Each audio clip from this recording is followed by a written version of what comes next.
So in this video, I just wanted to go over a few properties of logs that could serve as shortcuts for you when you're evaluating logs or exponentials. Okay, so let's look at the first one that I've listed, which is A. It basically says that the log of any base b of 1 is always 0. So we know that whatever log I give you, which is log base 5, 6, 7, any log base, if you see that's the log of the number 1, you know it always equals 0.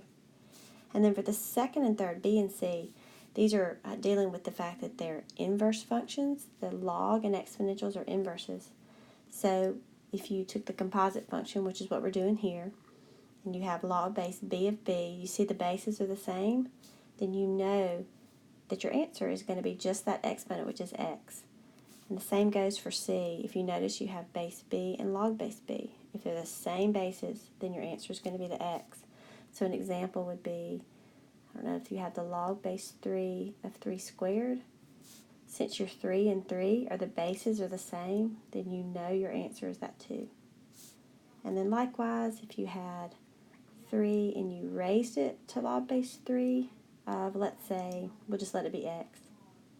Since the bases are both 3, then our answer is x. Okay, let's work a couple of problems.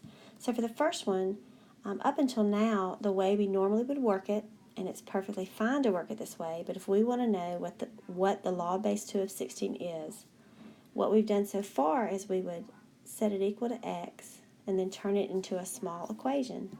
And the way we solve this equation is we convert from log to exponential form, and that would be 2 to the x equals 16. And then by comparing the bases, we can write them both in terms of 2, base 2. And then since 2 equals 2, then we know that x equals 4. Okay, this is a perfectly good way to solve this problem. We know that log base 2 of 16 equals 4. Now let's use the shortcut. If I took the shortcut and I saw log base 2 of 16, we can rewrite 16 in terms of the same base. 16 is 2 to the 4.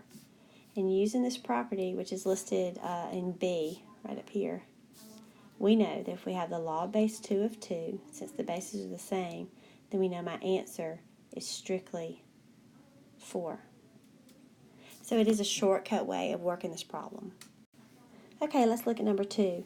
So we have the natural log of the 8th root of e to the 5th. So before we even start working the problem, we usually want to rewrite that root as e to a power. So that would be the natural log of e to the 5/8.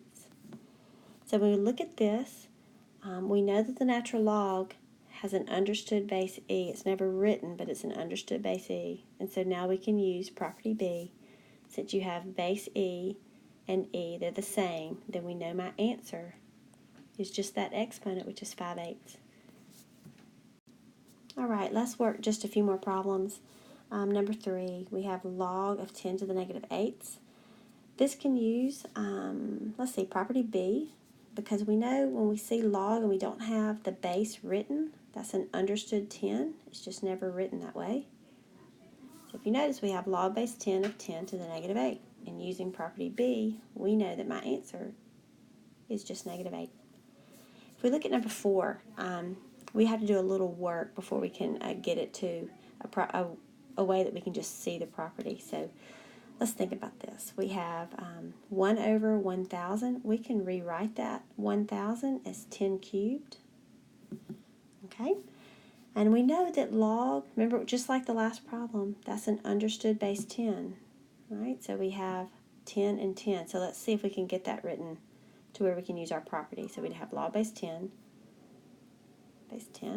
and then we can write 10 cubed, 1 over 10 cubed. If we want to bring it up to the top, we know that we can write that as 10 to the negative 3, right?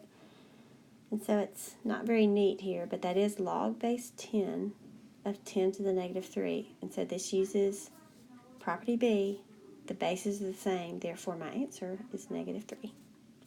Okay, and one more problem, number 5. This is using that property C.